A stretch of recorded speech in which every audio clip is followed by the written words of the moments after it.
성도 여러분, 안녕하세요. 오늘도 말씀의 은혜로 승리하는 저와 여러분들이 되기를 주님의 이름으로 축원드립니다. 우리 계속해서 함께 마가복음의 여행을 떠나고 있습니다. 어제 우리 6장의 전반부의 내용들을 한번 다시 기억해 보면서 갈게요. 어제는 우리가 6장 이 전체 큰 틀에서 뭐냐면 이제 우리에게 가르치고 또 사역하고 기적을 일으키시는 종으로서의 예수님을 항상 지금 계속 보고 있는 거거든요. 이제 1차, 2차 예수님께서 이 사역, 갈릴리 사역을 마무리하시고 이제 마지막 3차 갈릴리 사역에 들어가시는 모습을 볼 수 있습니다. 항상 예수님의 사역의 패턴은 이렇습니다. 고향 나사렛에서부터 시작해서 계속 전도 여정을 떠나시다가 6월절에는 항상 예루살렘을 방문하셔서 다시 고향으로 돌아오는 게 이렇게 거의 한 사이클입니다. 이렇게 3년을 하신 거예요. 공생의 3년 동안. 마지막 세 번째 이제 이 공생의 3년째의 이 사역을 시작하시면서 항상 고향으로부터 다시 시작을 하시는 거예요. 근데 어제는 그 고향에서부터 이제 3차 사역을 시작하시다가 고향에서 배척을 받으시는 모습을 볼 수 있습니다. 이 나사렛 사람들은 예수님께서 이제 어느덧 자라 성인이 되었고 회당에서 가르치시는데 굉장히 뛰어나게 가르치시는 걸 발견합니다. 또 예수님이 병들고 귀신 들린 자를 고쳐주시고 치유하는 모습도 봅니다. 그러나 이들에게는 예수님은 그런 메시아, 놀라운 랍비 선생님이 아니었어요. 여전히 옛날 나와 같이 컸던 이 동양 사람, 고향 사람, 즉 저 목수 요셉의 아들로 보였을 뿐입니다. 즉 겉모습과 편견에 사로잡혔던 이 나사렛 사람들은 끝내 예수님을 배척하고 거부하는 모습을 보여주게 되는 거죠. 그래서 오늘 우리도 그런 나사렛 사람들의 모습을 보고 타산지석을 삼아 오늘 우리 교회 공동체 또 오늘 우리가 관계하는 모든 사람들을 겉모습과 편견에 사로잡혀 그들의 보물 같은 모습을 보지 못하는 것이 아니라 오히려 용납해주고 사랑해주는, 그래서 편견을 버릴 수 있는, 그래서 편견을 버려 보물을 발견할 수 있는 삶이 되었으면 좋겠다라는 것들을 먼저 나눴습니다. 자, 두 번째는 예수님께서 이제 드디어 12제자를 온전히 세우시고 그 12제자를 둘씩 6팀으로 나눠서 유대 전국 각지의 전도 여행으로 파송시키는 모습을 보게 됩니다. 중요한 건 뭐냐? 예수님께서는 이 12명의 제자들을 어떻게 부르셨냐? 편견 없었어요. 이들이 뭐 사회적으로 볼 때 겉모습이 뛰어났냐, 뭐 학식이 뛰어났냐, 뭐 돈이 많냐 이런 걸 보지 않으셨습니다. 오히려 세상 사람들에게도, 이 유대 사람들에게도 무시받고 손가락질 당하는 자들도 주님의 제자로 품어주셨어요. 그들을 편견 없이 주님의 일꾼들로 세워주셨습니다. 그리고 부족함을 서로 채우도록 둘씩 짝을 지어주시고 또 이들에게 주님의 능력을 이들에게도 부어주셨습니다. 귀신을 내쫓고 치유하는 능력도 부어주셨어요. 그래서 결국 이들이 나아가 담대하게 주님만 의지하며 복음을 전파할 때 놀라운 은혜들이 일어나는데요. 마치 예수님께서 행하셨던 기적을 이 12명의 제자들도 그대로 행하고 있습니다. 마치 예수님과 같이 거의 동일한 능력의 사역을 행하였던 모습들. 그래서 이들이 회개를 전파했고 병든 자들을 기름을 발라 치유했고 귀신을 내쫓는 놀라운 이 능력의 모습들을 보여주었다. 그러므로 예수님은 이들을 편견 없이 대했고 오히려 이들이 서로가 부족함을 알고 서로가 돕게 하셨더니 이런 놀라운 능력과 은혜의 결과들이 나타났더라 라는 것들도 볼 수 있습니다. 자, 마지막으로 우리 어제는 세례 요한의 순교에 대해서 함께 나눴습니다. 세례 요한은 이스라엘 백성 전체에게 회개하라, 너희의 죄를 씻고 세례를 받고 회개하라 외칠 수 있는 자였습니다.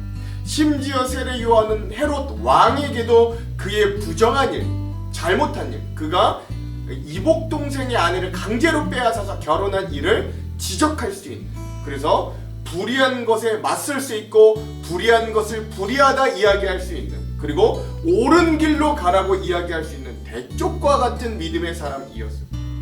옳은 길을 꾸준히 걸어가는 귀한 사도 세례 요한의 모습을 볼 수 있었습니다.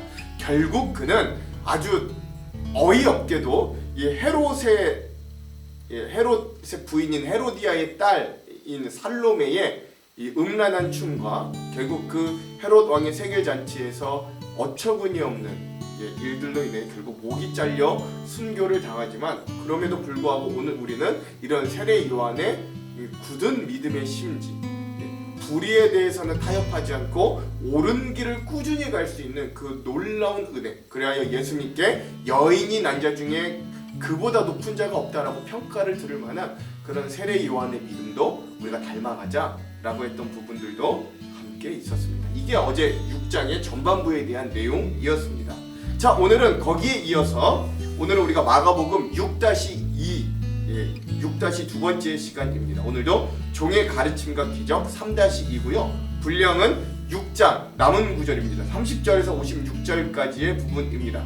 제목을 짓자면 제자와 무리들에 대한 예수님의 깊은 사랑이라고 제목을 지어봤습니다. 왜 이렇게 지었는지는 오늘 말씀을 함께 가다 보면 잘 아실 수 있을 거예요. 자, 그럼 오늘 이 부분에 대한 내용과 의미를 들어가기 전에 두 가지 맥을 한번 짚고 가볼게요. 먼저 첫 번째, 오늘 말씀을 통해 수고하고 애쓴 제자들에게 예수님은 그들을 어떻게 대하시고 무엇을 주시는가 말씀을 통해 잘 살펴보시기 바랍니다. 또 그 주셨던 것의 의미는 뭔가도 한번 잘 적용해 보세요. 두 번째, 이 마가복음에 나타난 오병이어의 기적과 또 물 위를 예수님께서 걸으셨던 이 기적의 의미들도 깊이 묵상해 보았으면 좋겠습니다. 자, 그럼 이런 맥을 우리가 잡고 한번 오늘 6장에 남은 우리 후반부의 내용들을 한번 살펴볼게요.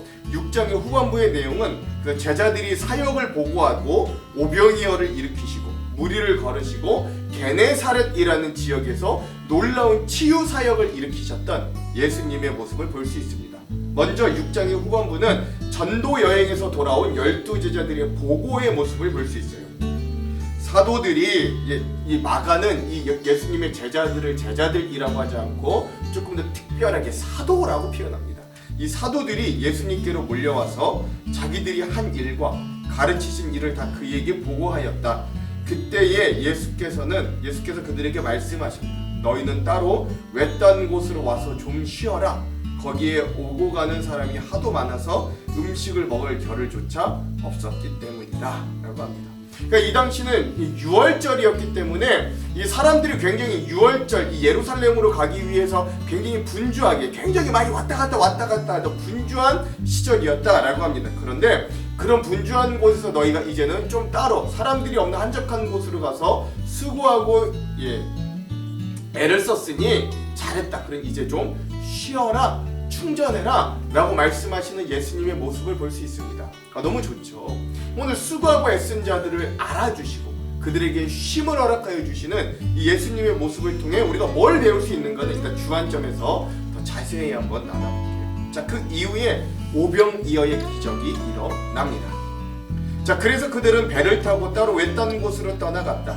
그런데 많은 사람이 이것을 보고 그들인 줄 알고, 즉 예수님과 제자들인 줄로 알아보고 여러 마을에서 발걸음을 재촉하여 그곳으로 함께 달려가서 예수님과 제자들보다 먼저 그곳에 이르렀다. 예수님께서 배에서 내려 그 큰 무리를 보시고 그들이 마치 목자 없는 양과 같으므로 그들을 불쌍히 여기셨다. 그래서 그들에게 여러 가지로 가르치기 시작하셨다. 이거 중요합니다.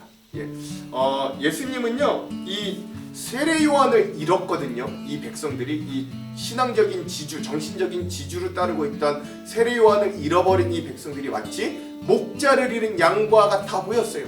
그래서 예수님은 이들을 긍휼히 여기시고 이들을 모아서 뭐부터 해주시냐면 이들을 먹이시고 입히시는 게 아니라 이들에게 그 하나님 예수 그리스도의 하나님 나라의 복음을 가르치기를 먼저 시작하셨다라는 것들을 좀 먼저 우리가 알 필요가 있어요. 그러니까 뭐부터 하셨냐면 영적으로 채워주심을 먼저 시작했다. 이게 중요한 포인트예요. 그렇죠? 그리고 나서 날이 이미 저물었으므로 제자들이 예수님께 다가와 말하였다. 여기는 빈들이고 날도 이미 저물었습니다. 이 사람들을 해쳐 제각기 먹을 것을 사 먹게 근방에 있는 농가나 마을로 보내시는 것이 좋겠습니다. 라고 제자들이 예수님께 제안합니다. 그러자 예수님께서 그들에게 말씀합니다. 너희가 그들에게 먹을 것을 주어라. 제자들이 예수님께 말하였습니다.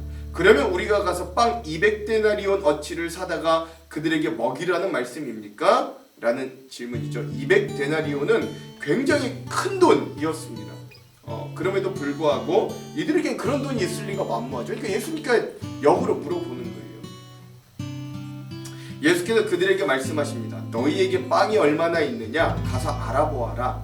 그러자 제자들이 알아보고 말하기를 여기 빵 5개와 물고기 2마리가 있습니다. 그러자 예수님께서 제자들에게 명하셨는데 모두들 떼를 지어 푸른 풀밭에 앉게 하셨습니다. 그들은 100명씩 또는 50명, 10명씩 떼를 지어 앉았고 예수님께서 빵 5개와 물고기 2마리를 들어서 하늘을 쳐다보고 축복하신 다음에 빵을 떼어 제자들에게 주시고 사람들에게도 나누어 주게 하셨습니다. 그리고 그 물고기 2마리도 모든 사람들에게 나누어 주셨습니다. 그러자 그들은 모두 배불리 먹었고 빵 부스러기와 물고기 남은 걸 주워 모으니 12강주리에 가득 찼습니다. 빵을 먹은 사람은 남자 어른만 또 5,000명이 되었습니다.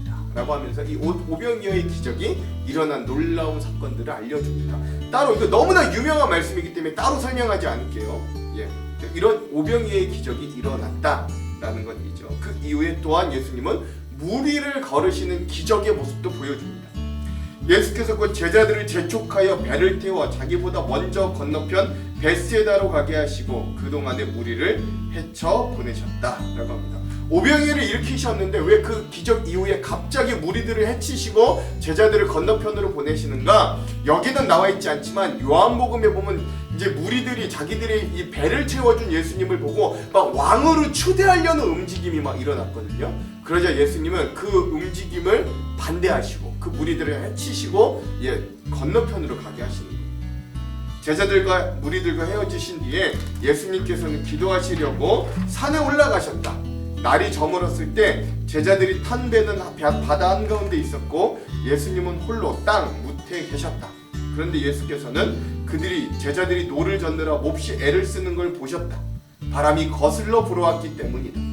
이른 새벽에 예수님께서 바다 위를 걸어서 제자들에게로 가시다가 그들을 지나쳐 가려고 하셨다.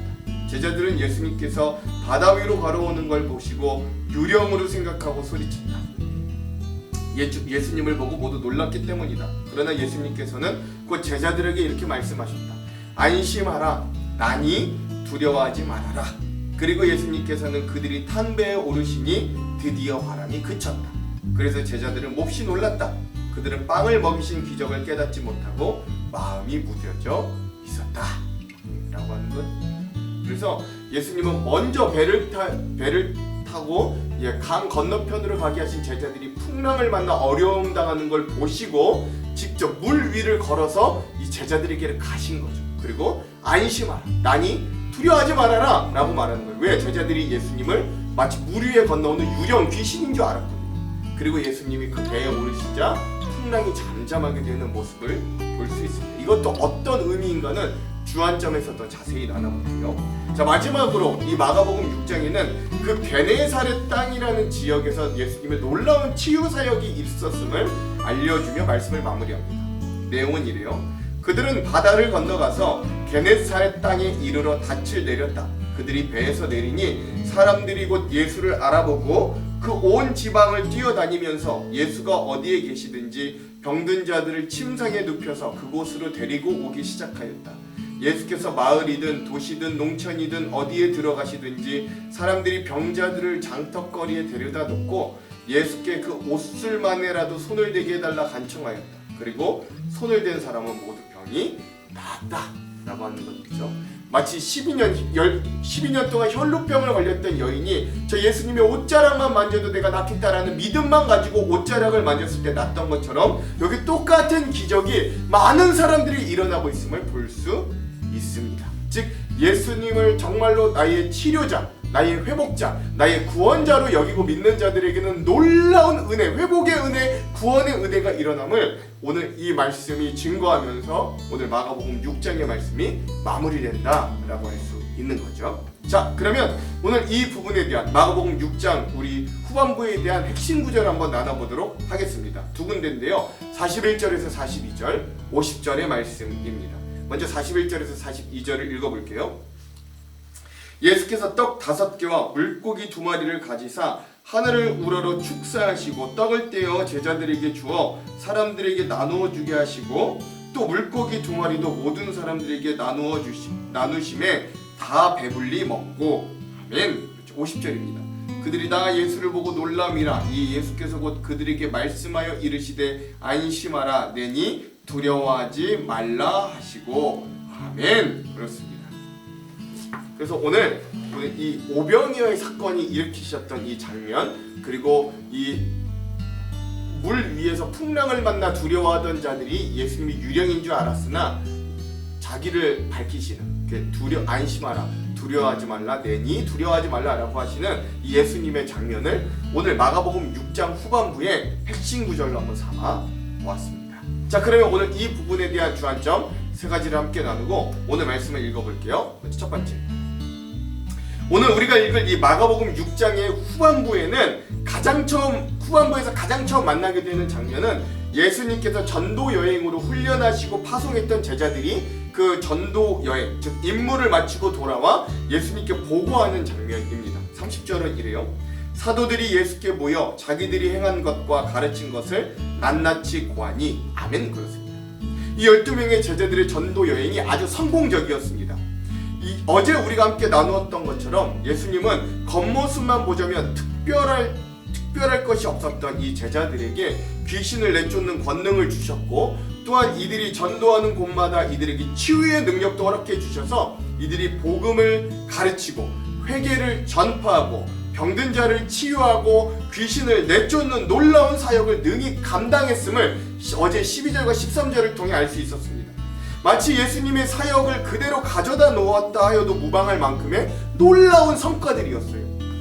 성경에 구체적으로 묘사되어 있지는 않았지만, 그래서 이 전도 여행을 떠났던 제자들은 아마 처음에는 두렵고 떨리는 마음으로 우리가 할 수 있을까? 반신반의하며 떠났다가 이 자신들에게 놀라운 성과들이 나타나자 굉장히 고무되어 있는 마음으로 예수님께 달려와 흥분하며 기쁜 마음으로 그 결과들을 보고했을 겁니다. 생각해보건대 이들은 그래서 자신들을 통해 나타났던 기적과 회복의 일들로 인해 굉장히 숨가쁘게 전도 사역을 진행했을 거예요. 아주 신나했을 거죠.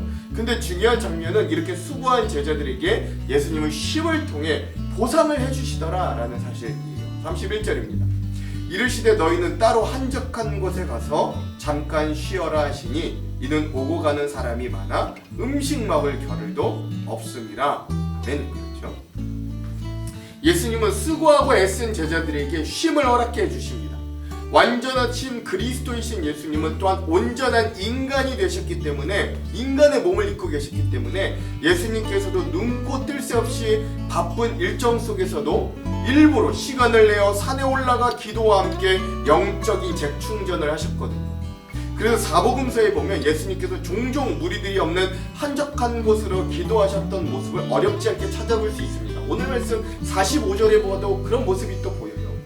즉 예수님은 본인도 바쁜 와중에도 기도와 휴식을 통해 영적으로 재충전하셨듯이 수고한 제자들에게도 분명히 영적인 재충전과 쉼이 필요함을 아시고 그들을 배려하시고 그 쉼과 충전을 통해 다음 사역을 준비하기를 원하셨습니다. 그러므로 이런 장면을 통해 오늘 우리 성도들에게도 바쁘고 열정적으로 일하는 것도 중요하지만 기도와 쉼을 통해 영적인 재충전이 꼭 필요함을 기억할 수 있어야 돼요. 여러분, 이런 예화가 있습니다. 옛날에 2명의 나무꾼이 산에 올라가 땔감을 구하고 있었어요. 먼저 한 사람의 나무꾼은 아주 부지런한 성격 덕분에 산에 올라가 단 한순간도 쉬지 않고 일이 마쳐질 때까지 계속해서 도끼질을 해대며 나무를 구했습니다. 그런데 또 한 사람의 나무꾼은 그렇지 않았고 50분 도끼질을 했다면 한 10분 정도 휴식을 취하며 땔감 작업을 했어요. 두 사람의 결과는 어떻게 되었을까요? 놀랍게도 1시간마다 10분 휴식을 취했던 사람의 나무가 쉬지 않고 했던 사람보다 훨씬 더 많았다고 합니다. 이에 한 번도 쉬지 않고 일했던 나무꾼이 그에게 이렇게 질문합니다. 아니, 자네는 그렇게 많이 쉬면서도 어떻게 나보다도 더 많이 나무를 얻을 수 있었는가? 그러자 10분간 휴식을 가졌던 나무꾼이 이렇게 대답했다 그래요. 나는 10분간 쉴 때마다 무뎌졌던 내 도끼의 칼날을 갈았다네. 그래서 다시금 일할 때 더 쉽게 나무를 얻을 수 있었지 말이야 라고 했다고 해요. 오늘 우리의 믿음 생활도 마찬가지예요. 오늘 우리가 우리의 가정, 교회, 직장과 사업장, 모든 인간관계 속에서 열심히 봉사하고 일하지만 우리도 그 나무꾼과 같이 도끼날을 갈 수 있는 휴식이 필요합니다. 그리고 믿는 사람에게 그 도끼날을 가는 시간이 바로 기도와 쉼의 시간입니다. 이처럼 오늘 우리도 바쁘고 할 일 많은 세상 가운데 예수님과 제자들처럼 기도와 휴식을 통해 우리의 영적인 날을 갈 수 있어야 돼요. 하나님께서 나에게 주신 몸의 건강도 유지할 수 있어야 돼요. 즉 나의 마음과 생각을 지키고 또 내 몸의 건강을 지키며 더욱 힘차게 다음으로 나아갈 수 있는 힘을 얻는 귀한 그 쉼을 결코 가볍게 생각하지 않는 지혜로운 신앙인들이 되시기를, 진짜 안식할 수 있는 성도들이 되기를 먼저 간절히 소망합니다. 두 번째, 오늘 말씀에는 그 유명한 오병이어의 사건이 등장합니다. 사복음서에 모두 다 빠짐없이 등장하는 이야기예요. 이미 오병이어 자체에 대한 의미를 마태복음에서 나누었기 때문에 저는 이 마가복음에서 우리가 이 오병이어 사건에 대하여 기억해야 될 주제들을 특별히 나누겠습니다. 전도 여행을 마치고 제자들과 예수님이 한적한 곳을 찾아 휴식하는 것도 잠시, 이내 많은 군중들이 예수님과 제자들을 알아보고 갈릴리 호수의 기슭을 따라 걸어서 예수님의 일행보다도 먼저 강 건너편 목적지에 도착해 있었습니다. 즉 이미 이 군중들은 예수님과 제자들에 대한 큰 기대를 가지고 있었고 예수님과 제자들의 일거수일투족에 이르기까지 큰 관심을 가지고 있다는 걸 우리가 알 수 있는 거예요. 그런데 이런 자들의 모습을 예수님이 보시면서, 이 무리를 보시면서 예수님은 이들을 국률하게 여기십니다. 34절, 예수께서 나오사 큰 무리를 보시고 그 목자 없는 양 같음으로 인하여 불쌍히 여기사 이에 여러 가지로 가르치시더라. 아멘. 마태복음에서는 세례 요한의 죽음과 오병이어의 사건을 바로 앞뒤로 붙여 놓아서 어느 자리가 진짜 잔치 자리인가에 대한 대조를 극명하게 보여주었다면, 마가복음에서의 오병이어 사건은 이 당시 많은 백성들의 신앙적 멘토였던 세례 요한을 잃고 마치 이제는 목자 없는 양과 같은 존재의 위기와 신앙적인 상실감을 품고 사는 이 무리들에게 진정한 목자가 되어주시는 예수님의 의지와 모습을 더 극명하게 보여주시는 거예요. 그래서 그 결과로 예수님은 먼저 이 군중과 무리들에게 여러 가지로 하나님 나라의 복음에 대해 가르쳐 주시는 모습이 34절에 보면 나타납니다. 우리는 오병이어 사건 하면 우리의 육적이고 세상적인 관심과 욕구도 이해하시고 채워주시는 예수님의 모습을 가장 먼저 대표적으로 떠올리기 마련입니다. 그런데 34절의 말씀을 꼭 기억하십시오. 예수님은 이들에게 육체적인 필요를 채워주시기 이전에 그들을 긍휼히 여겨주심으로 여러 가지 신앙적인 가르침으로 그들의 영을 먼저 채워주셨다라는 사실이에요. 그리고 나서 이후에 빈들의 날이 저물어 갈 때 예수님께서 일하시고 이 무리들의 줄인 배를 채워주십니다. 그러므로 오늘 말씀에서 오병이어 사건은 단순히 배고프고 목자 없어 방황하는 무리들을 배불리 먹이신 사건일 뿐만 아니라 목자 없는 양처럼 존재의 위기와 상실감을 얻어 살아가는 오늘 우리들에게 진정한 목자는 누구이신가라는 질문을 던지는 메시지가 됩니다. 그리고 이 오병이어의 기적은 예수님께서 우리의 삶에 진정한 가치와 의미를 풍성히 채워주시는 분, 심지어 우리의 육체적이고 세상적인 관심과 욕망도 균형 있게 채워주시는 진정한 목자라는 걸 알려주는 거죠. 즉 예수님이 우리의 삶의 중심이 되시겠다는 의미입니다. 그러므로 오늘 우리는 어떤 양식을 누려야 할지 이 오병이어의 사건을 읽고 만나며 고민해 볼 수 있어야 됩니다. 오늘 우리에게 열려야 할 영적인 안목은 예수님께서 주시는 음식, 즉 세상적인 채워짐에 관한 것보다는 음식을 주시는 예수님에 관한 것이 될 수 있어야 됩니다. 사람이 떡으로만 살 것 아니요 하나님의 입에서 나오는 말씀으로 살리라 라고 했어요. 배가 불러도 삶의 의미와 진정한 가치를 잃어버리면 결코 행복한 인생, 성공한 인생이 될 수 없습니다. 그러므로 오늘 우리도 이 오병이어의 사건을 읽으면서 그저 우리의 세상적인 욕망과 우리의 기도의 제목만 해결해달라 하는 신앙생활이 아니라 이 말씀을 통해 우리의 마음과 생각이 채워지는 은혜의 풍성함, 잃어버렸던 가치를 되찾음, 우리의 인생의 의미에 대한 깊은 조명과 통찰을 얻어 진정 만족과 기쁨을 회복하는 인생이 되기를 깨닫고 소망하는 귀한 말씀의 시간 되기를 간절히 소망합니다. 자, 마지막 세 번째, 오늘 우리가 읽을 이 마가복음 6장 후반부에서 우리가 마지막으로 살펴볼 사건은 바로 물 위를 걸어오시는 예수님에 대한 이야기입니다.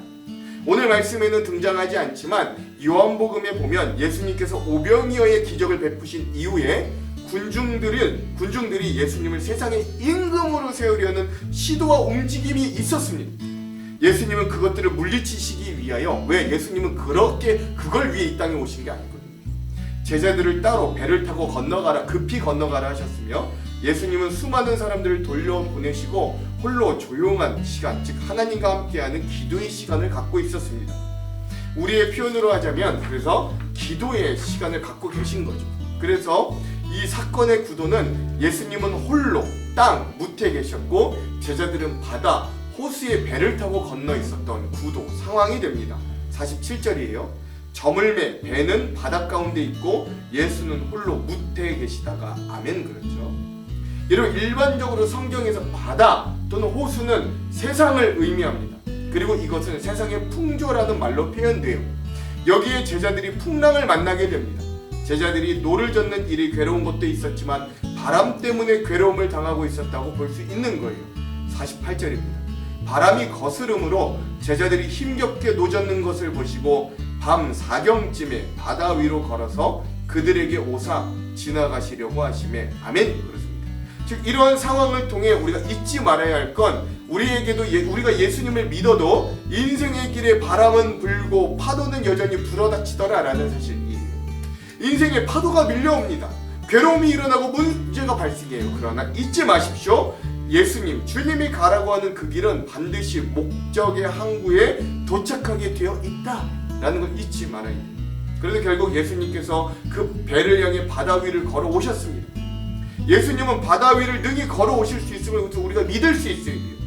예수님께서 제자들이 풍랑을 만난 걸 알고 계시다는 것을 우리가 좀 먼저 인식할 수 있어야 됩니다. 사실 예수님이 제자들에게 건너가라고 하신 백길이었어요. 그래서 제자들은 순종한 죄밖에 없습니다. 그런데 이 길에서도 풍랑을 만날 수 있다는 걸 기억해야 돼요. 근데 중요한 건 예수님께서 이 모든 것이 일어날 것을 아시고 다시금 사랑하는 제자들을 향해 물 위로 걸어오셨다라는 사실이에요. 즉 제자들이 현재 바람이 거스리고 물결로 말미암아 곤란을 당하는 걸 예수님이 인식하고 있었다라는 거죠. 그러므로 이러한 사실이 바로 우리 믿는 자들이 제자가 되어 예수님의 명령을 받고 담대히 걸어갈 수 있는 근거, 힘이 되는 거예요. 그래서 인생의 문제를 만났을 때는 한편 우리의 인생에 우리에게 다가오시는 예수님을 만나는 순간이 됐다라는 것도 알 수 있습니다. 그리고 예수님은 제자들에게 이렇게 말씀하세요. 50절. 그들이 다 예수를 보고 놀라미라. 이에 예수께서 곧 그들에게 말씀하여 이르시되 안심하라. 내니 두려워하지 말라 하시고 아멘. 그래요. 예수님께서 가까이 오시자 제자들은 예수님을 잘 알아보지 못합니다.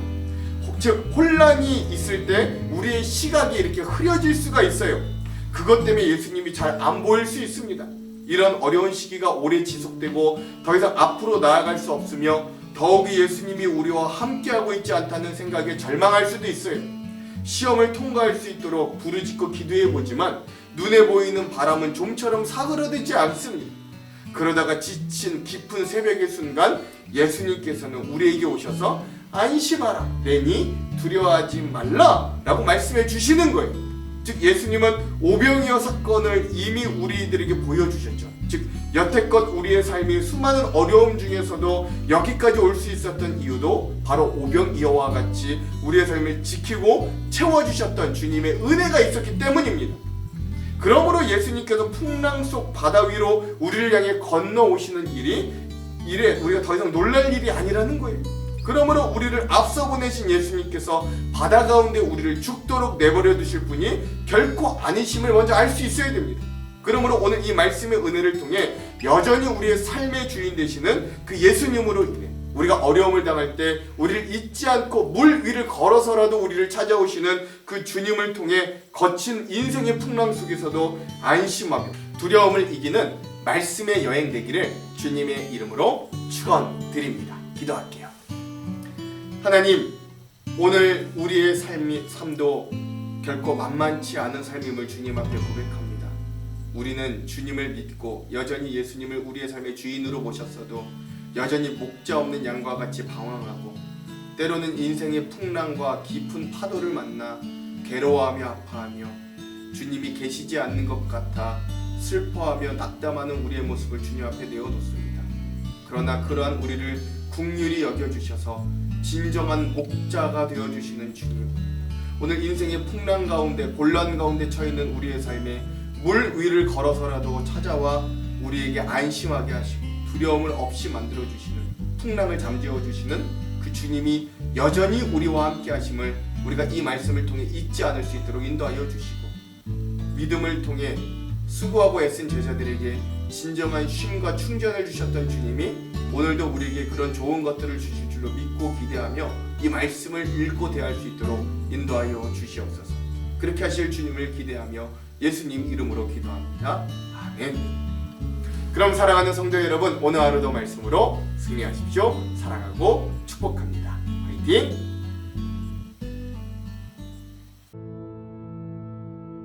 사도들이 예수께 모여 자기들이 행한 것과 가르친 것을 낱낱이 고하니 너희는 따로 한적한 곳에 가서 잠깐 쉬어라. 이는 오고 가는 사람이 많아 음식 먹을 겨를도 없음이라.